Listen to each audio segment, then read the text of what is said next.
How scientific do you think we are? I don't mean what grades did you get in your GCSEs. That I'd be fairly near the back of the queue. That I often feel my father and my mother should have been due for a refund. So poorly did I perform in some of my science exams. I also fell into that trap. Do you think I'll ever start the show one day and actually go in the direction I was intending to go when the light came on? Why am I telling you about my GCSE results? I'm about to go into a bit of a sort of personal ramble about that tragedy, that peculiarly British tragedy where we can almost be proud of being bad at maths and science. I was very much in that category, to my eternal regret. But when I say how good do you think we are, how scientific do you think we are, I'm thinking more of you ringing me to tell me something and how likely it is that we actually get a helpful snapshot of the broader public view. Now, on some subjects, that is simply not going to happen. For example, well, maybe it would now, but for a long time, this programme, in the context of Brexit, was dedicated to dealing in facts, when at least 52% of the country remained addicted to, at the very best, feelings, and at worst, of course, the blatant lies of the Johnsons and the Rees-Moggs and the Farages and the rest of them. So you were never going to get a snapshot, I don't think, of broad public opinion on this programme by going in on a very heavily invested subject like that. Oddly, looking at the opinion polls, I suspect if we do a broad political sweep, we're not far off the numbers that are now being reflected in the polls. If, say, 1 in 5 callers was a Tory voter, you'd probably have a fair reflection of that in the way that the switchboard responded to a broader political question. But I'm interested today, I'm just looking at the first texts that have come in, actually, since I mentioned a moment ago, just before Nick clocked off, that I want to turn your attention first today to Chris Packham's comments about protesting outside MPs' houses. Now, for me, at first glance, that issue is a no-brainer. It's a no-go zone, actually, to use a phrase that Paul Scully has managed to bring back into public discourse. Shortly before turning Westminster into a no-go zone for himself by announcing that he won't be standing at the next election. But I've always thought that is one line we do not cross as a society. But the first text to come into the programme this morning are these. One from Anthony in Surrey, one from Michael in Fulham. I think if MPs use their role, writes Anthony, to enhance their personal life over the interests of the public, then the public should be able to protest in a way that affects the MP's personal life. And in the same moment, both at 10:02 this morning, Michael writes, if the politician is a lying, lazy scrounger like Johnson or any of his crooked gang, then protest outside their homes is acceptable. They treat us like sewage. It should work both ways. The problem with both of those perspectives, lads, is that you don't get to decide whose home is fair game and whose home isn't. I think once you've ignited the green light, then even the politicians you consider to be honest and honourable and dripping with integrity become fair game, and their homes become targets for the people that you would find problematic at best and repellent at worst. Actually, I lied to you. There was a text that came in at 10:01, actually, from Simon, who says, I just wanted to say good luck to your team in tonight's game against my team, Woking. It's a vital game for both teams, so may the best team win. There's a mythical 6 points available. There really is. It's an absolute relegation dogfight at the bottom of the National League, and Kiddie Woking, or rather Woking Kiddie, because we're away, is going to be potentially an absolutely crucial moment in that saga. What was it I said a minute ago about going off on unexpected and unscripted? Unscripted? Do me a favour. Have you heard this show before? Unexpected and unplanned tangents. Well, there we are. 8 minutes after 10. And, while we're on the subject, Angie's been in touch to mention a call she made yesterday about talking about Robert Jenrick's dog whistle yesterday. She says, you clipped it up for LBC. Predictably, a good proportion of the replies on Twitter are telling me to go home. Point proven, says Angie. Do you know, quite often people who reply, particularly to the LBC tweets, don't realise they're proving the point made in the tweet. So have a look at that from Angie. And I mention it only because, do you remember, were you listening to Mystery Hour on Thursday? Were you listening to Mystery Hour? When we took a call from Acme Whistles in Birmingham, from the official archivist of Acme Whistles, to answer a question about whistles. They've sent me a dog whistle. They sent me a dog whistle, which I've got use for a dog whistle because I'm not a member of the Tory cabinet. I haven't got them coming out of my ears. But I may try it out on you a little later in the programme and see whether or not it sends your dog nuts at the other end of the microphone. There's probably Ofcom rules about that sort of thing. So Chris Packham, who I think is a force for good. I think he is a national treasure. I've got a growing regard for the tiny number of people in the public eye who refuse to be quiet. You probably haven't noticed this, but you can count on one hand. For a while, I think, until Carol Vorderman set her targets on the government, you could count on one finger the number of people with serious public profiles in this country that would use them to criticise the direction of political traffic. And that one finger would essentially count Gary Lineker, who simply tweets every now and then about his unhappiness regarding the behaviour of politicians and some policies, the direction of traffic, the language that is used to talk about refugees. In a normal country, you would barely notice Gary Lineker's tweets. That's no offence to Gary, but in a normal country, you would barely notice those tweets. But in a country that is in a stranglehold of the worst kind of right-wing media, he sticks out like a sore thumb. He's gone from being a finger to a thumb there in the space of about 10 seconds. He sticks out like a sore thumb because everybody is frightened. Well, that's not true. Some people agree with the direction of traffic. There's a column in the Mail today praising France for deporting someone who I think can be fairly described as an Islamist hate preacher. They managed to get through the whole column saying, why can't we be more like France, without mentioning that they told us to vote for Brexit so that it would be easier to deport people like this Islamist hate preacher in France. It's quite extraordinary how boiled and bent their brains are now. But it's even more extraordinary how few people get to say what they truly believe and have the... What's the word I'm looking for? I don't want to say courage, although that is part of it. But the problem with praising one man's courage is that you essentially paint another person, another woman, another man as being cowardly. And I don't want to do that because I don't think that's fair.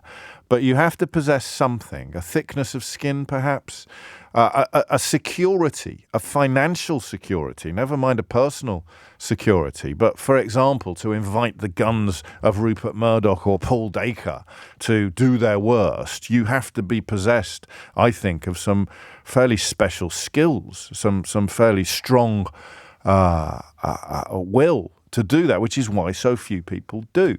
So Gary does it, Carol does it, and happily she now does it, of course, on LBC.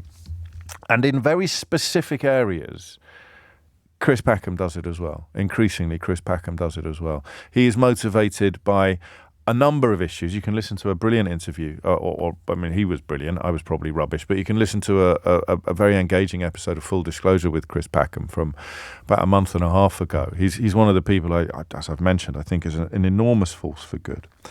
And he is much more laser-like in his targets. He is motivated by a profound love of animals, of wildlife, of the natural world in particular, and of the planet, of course, which means it extends into ecological issues. And it is from there that he has spoken most recently. 12 minutes after 10 is the time. And what he has said is this. He has said that MPs' homes should not be off limits. And he specifies when it comes to eco-protests or Just Stop Oil, for example, who have targeted MPs' homes. I think it was Greenpeace, wasn't it, that got on Rishi Sunak's roof. He wasn't there at the time, but you can never be 110% sure of that. He has Just Stop Oil protested outside the homes of Rishi Sunak and Keir Starmer. And he has called for, if you like, or he's offered his support to these groups protesting outside homes of MPs. And my gut reaction to this is to disagree. Oh, crikey, Alan in Dover, you're quite right. We forgot about Fergal Sharkey, didn't we, on our list of the good guys? My gut reaction to this is to say, no, you can never, ever do that. I remember when some protesters, they may even have been anti-Brexit protesters, found themselves on Jacob Rees-Mogg's doorstep, and I just thought that it was completely wrong. But when people I admire and respect say things I disagree with, I have a very unfashionable habit of deciding to have a bit of a think about what I believe and what I think about something. And I wondered whether my objection to this is both selfish and embarrassing.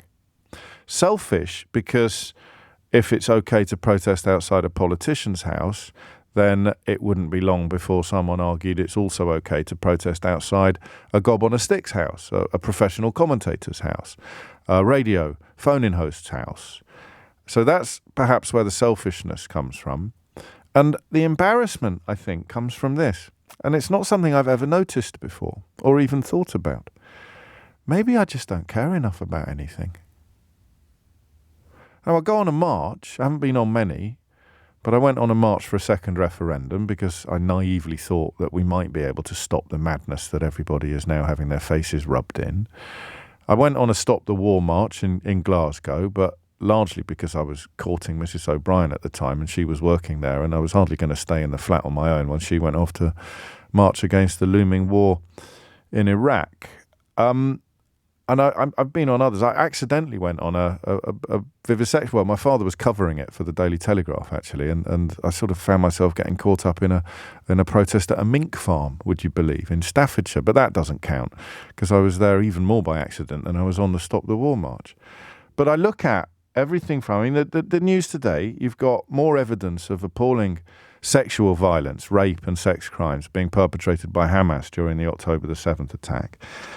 You've got a report. So I mention that because the passion you feel when calling for the release of the hostages that are still held goes to places that perhaps traditional protest cannot reach.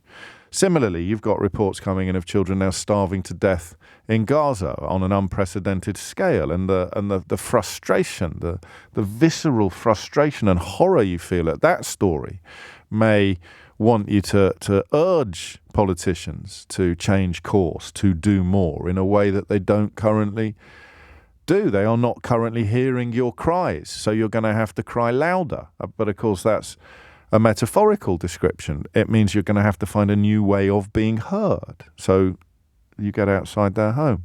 Oh, of course, Jamie Oliver and Marcus Rashford. There's more people than I realised on this list. I may have to rejig the paperback version of How They Broke Britain in order to acknowledge a few more heroes of our time, a few more national treasures. But that was where I ended up this morning. I thought, well, listen, to me, Chris Packham is obviously wrong. You can't protest outside someone's home. But maybe that's because I don't actually care enough, even about the situation in Gaza. I don't think that's the answer. I think that I do. But I don't feel any urge to protest outside someone's home. Would a suffragette have done that? Probably. Are there points in history where protesting outside a politician's home has proved a point in a way that protesting anywhere else could not? We're living in an era where politicians are trying to close down our rights to protest on an unprecedented scale. It is, when you dig into it, quite frightening what's going on. But that leaves us with a happily binary radio phone-in question. But I really want the why of it, okay? Because telling me whether you think we or they, I wonder if your answer's different. Should we be able to protest outside an MP's home? Question mark. Definitely not. Should they be able to protest outside an MP's home? Definitely not. But does it change a little bit? Should we be able to protest outside? Well, yeah, we would, because we'd be really, well behaved and respectful and peace. Should they be? No, God, no. Down with that. Down with them. They're splitters. So I want the why of it, not just the what of it. The what of it is easy. What do you think? Should we be? I mean, are there issues now from which politicians appear to be so completely distracted, detached from where you sit and where you feel the people sit, that you should actually be able to take the fight to their front doorstep? Or is it obvious to you that that is a door that we should never sanction going through? I don't necessarily think that anyone who does it should be strung up from the nearest lamppost, but there should be sanctions in place, preventative sanctions, deterrence. But I want the why of it, okay? I want the why of it. 0345 6060 973 is the number you need. Hit those numbers now, you will get through. I'm pretty clear that I don't think it should ever happen, but I'm just wondering out loud with you whether or not that comes from a healthy place, whether that comes from an authentic place, or whether it comes from a fear of offering up my own home next, because where politicians lead, journalists often follow, or indeed whether it is because I just don't understand the level of frustration, the level of anger even, the level of heartbreak that prompts people to take steps that the rest of us find remarkable. And I think that's probably most pertinent in the context of the environmental threat. This belief, this inability to understand how the rest of the world is failing to appreciate the urgency of the situation. And if you can't do it normally, you're going to have to find new ways of doing it. And we're not talking about anything other than peaceful protest, all right? We're not talking about, in the first instance, nothing but peaceful.